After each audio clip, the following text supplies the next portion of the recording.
प्रांगण में उपस्थित हैं। माँ सरस्वती का आशीर्वाद हम सभी पर बना रहे। इसके पश्चात समय है हमारे बीच में उपस्थित अतिथियों के परिचय और उनके स्वागत का।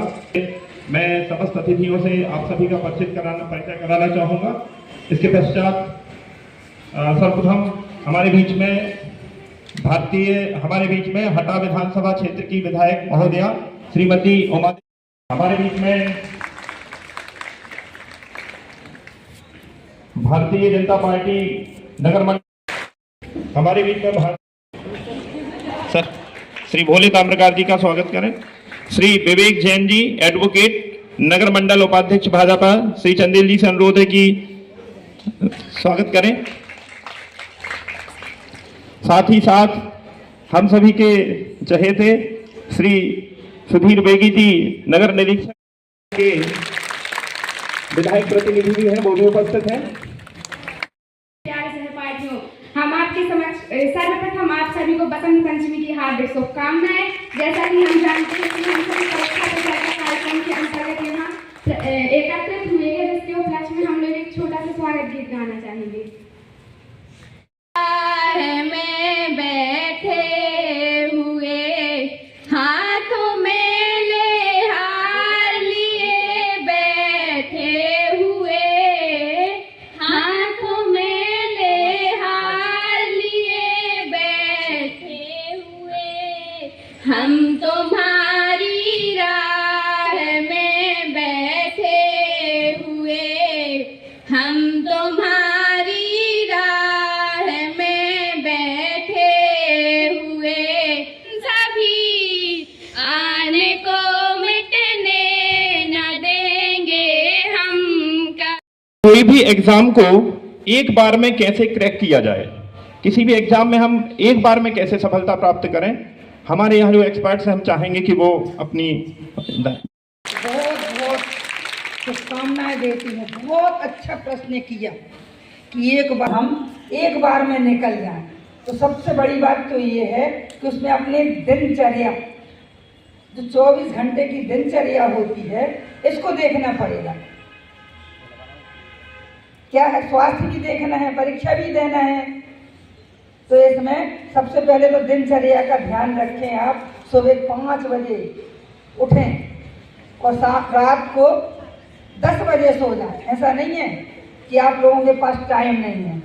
एक दिन में 24 घंटे का टाइम होता है और 24 घंटे में अगर आप लोगों ने 8 घंटे अध्ययन कर लिया और समय पर कर लिया तो स्वास्थ्य पर भी ध्यान देंगी और अपनी पढ़ाई पर भी ध्यान देंगी और आपका आत्मविश्वास भी जगेगा।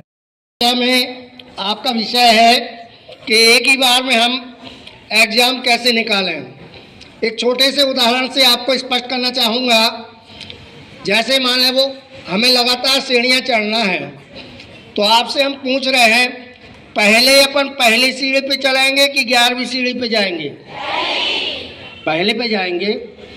ऐसा ये हुआ आपको सतत अध्ययन करना पड़ेगा। दूसरी बात, आपको टाइम टेबल बनाना पड़ेगा कि गणित हमें कितने समय पढ़ना है, विज्ञान कितने समय पढ़ना है। और यदि आप टाइम टेबल के अनुसार अपने आप को ढाल लेते हैं तो दुनिया की कोई ताकत नहीं है जो आपको चाही गई मंजिल पर न भेज पाए। सभी को मैं बहुत बहुत धन्यवाद देता हूं कि आपने आज मुझे आमंत्रित किया। बच्चे भी अच्छी संख्या में हैं और बच्चे, मुझे पता है कि स्कूल के बहुत इंटेलिजेंट हैं, मुझे पता है। कई लोगों को डिप्रेशन में आता है कि आप परीक्षा आ रही है। तो मेरा सभी से हर प्रश्न का उत्तर सिर्फ एक ही है कि आप अपने दिमाग में मानसिक संतुलन मत बनाना ज्यादा, और तुम्हारा काम हुआ। तो परीक्षा कोई इतना बड़ा बम नहीं है ना, परीक्षा कोई ऐसी बड़ी चीज है कि आप उसको, अगर आप नियमित कक्षा में आए हैं, आपने पढ़ा है, तो आप अपने प्रश्न का उत्तर अच्छी तरीके से लिख पाएंगे। आप जो बता रहे हैं कि हम जो पढ़ते हैं वो भूल जाते हैं, तो सबसे पहले पढ़ने के पहले आपको याद रखना पड़ेगा कि इसका उद्देश्य क्या है, ये क्या कहना चाह रहा है, जो किताब में लिखा है इसका पाएंगे। तो मेरा तो यही आपसे आग्रह है कि आपने दिमाग पे डिप्रेशन न बनाए और ना बच्चे डिप्रेशन में जाएं। परीक्षा आ रही है, इसको उत्सुकता से लें। मतलब अपना उत्साह बढ़ाए कि नहीं यार हमको परीक्षा देना है, बहुत अच्छी बात है। पॉलिटिक्स अपने आप जन्म लेती है। जैसे जैसे हम पॉलिटिक्स के आगे जाएंगे नई नई ऊर्जा हमारे साथ में चलती है। कि हमारे यशस्वी प्रधानमंत्री को ले लो, जैसे ही वो प्रधानमंत्री बने और बनते ही उनकी जो सकारात्मक सोच रहती है तो पॉलिटिक्स में आगे बढ़ते जाते हैं। वो देश और विदेश घूम घूम कर प्रेरणा लेते हैं और पॉलिटिक्स में काम करते हुए अपने जनता जनार्दन की सेवा करते हैं। राजनीति यही है।